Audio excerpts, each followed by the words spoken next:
எப்பேற்பட்ட வறுமையையும் விலக்கி செல்வ செழிப்பை தரக்கூடிய 5 சித்தர்கள் வாழக்கூடிய மலை கோவில்களை பத்தி தான் சொல்ல போறேன். ஓகேங்களா? உங்களால முடிஞ்ச கோவிலுக்கு போய் உங்க வாழ்க்கையை மாத்திக்கங்க. சாய்ராம், வணக்கம். இன்றைய தினம் சிறப்பான தினமாக அமைய என் வாழ்த்துக்கள். அகம் பிரம்மாஸ்மி.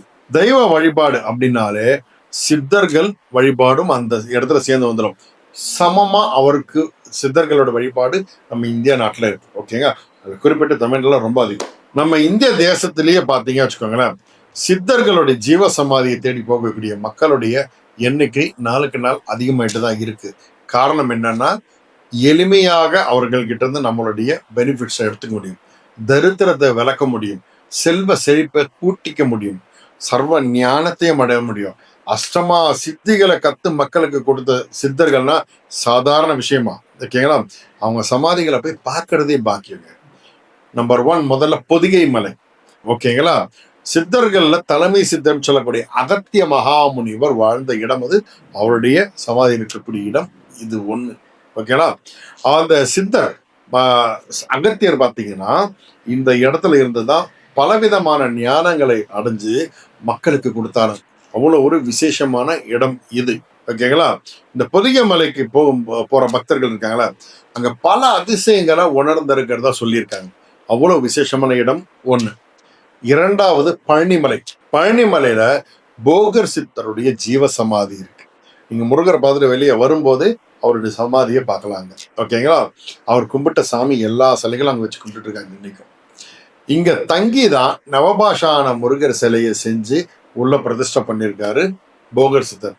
இங்க இருக்கிற ஒரு குகையில இன்னைக்கு போகர் சித்தர் அரூப ரூபமா வாழ்ந்துகிட்டு இருக்கிறதா இன்னைக்கும் சொல்லப்பட்டு இருக்கு. அந்த பக்கம் போகும்போது அதை உணர்ந்தும் இருக்காங்கன்னு சொல்லியிருக்காங்க. ஓகேங்களா? மேலும் பாத்தீங்கன்னா, இந்த முருகர் கையில் இருக்கக்கூடிய அந்த தண்டம் இருக்குல்ல, அந்த நீங்க உள்ள பழனி மேல பார்த்தா ஒரு தண்டம் வச்சிருப்பாரு. அந்த தண்டத்துல ஒரு கிளி ஒன்று இருக்கும். அந்த கிளி சும்மா பொம்மை கிடையாதுங்க. அது திருப்புகழை பாடினார்ல அருணகிரிநாதர், அவர்தான் கிளி ரூபத்துல முருகருடைய கையிலேயே இருக்கார். ஓகேங்களா? அது அவ்வளவு விசேஷம். 3வது சதுரகிரி மலை. சதுரகிரி மலை பாத்தீங்கன்னா சித்தர்கள் அதிகமா இன்னைக்கும் வாழ்ந்துகிட்டு இருக்கிற ஒரு மலை தான் சதுரகிரி மலை. அவர் சீக்கிரம் போயிட முடியாது. அவர் போறது அவ்வளவு பெரிய பாக்கியம். அகத்தியர், கோரக்கர், ராமதேவர், இது போல பல சித்தர்கள் இன்னைக்கும் அரூப ரூபத்தில் அங்க வந்து சிவனை வழிபாடு பண்றதா சொல்றாங்க. அது நிறைய பேர் அதை உணர்ந்து அதை வெளியில சொல்லியிருக்காங்க. அந்த வீடியோஸ் நிறைய யூடியூப்ல இருக்கும், பாருங்க. மெயின் 4வது திருவண்ணாமலை. சித்தர்களுடைய பூமியாவே, சித்தர்களுடைய வாழ்ந்துகிட்டு இருக்கிற இடமாவே, சித்தர்கள் தொடர்பு இருக்கக்கூடிய இடமாவே இருக்கிறது தான் திருவண்ணாமலை. ஓகேங்களா? இந்த இடம் திருவண்ணாமலைன்றது இங்க பல சித்தர்கள் தவம் இருந்து ஜீவ சமாதி அடைஞ்சிருக்காங்க. அது ரொம்ப விசேஷம். இந்த மலையில இருக்கக்கூடிய குகைகள்ல அரூப ரூபமா இன்னைக்கும் பல சித்தர்கள் தவம் பண்ணிக்கிட்டு இருக்காங்க. ஓகேங்களா? பல ஜீவ சமாதிகள் இருக்கிறதாலதான் திருவண்ணாமலை நினைச்சாலே முக்தி அப்படின்னு சொல்லியிருக்காங்க. புரியுதுங்களா? 5வது கஞ்சமலை.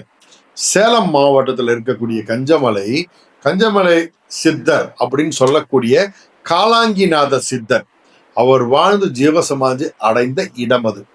பழனிமலையில போக சித்தர் இருக்காரு இல்லையா, அவருடைய குருதான் இவர். ஓகேங்களா? இந்த 5 மலை சொல்லிட்டேன். இந்த 5 மலையில எந்த மலைக்கு நீங்க போக முடியுமோ அந்த மலைக்கு தயவு செஞ்சு போய் அந்த அனுகிரகத்தை பெறுங்க. சித்தர்கள் அனுகிரகம் இருந்தால், அவங்க மனசு வச்சா நம்ம தலையெழுத்து விதியையே புரட்டி தூக்கி அடிக்கக்கூடிய சக்தி அவர்களுக்கு மாத்திரமே உண்டு. நிச்சயம் சித்தர்களுடைய அருள் உங்களுக்கு வந்து சேரும். வறுமை நீங்கும், செல்வ செழிப்பு உண்டாகும், சர்வ ஞானமும் அடைஞ்சு அவங்களுடைய அனுகிரகத்தை பெறுவீங்க. நல்லது நடக்கும், நல்லது மாத்திரமே நடக்கும். சாய்.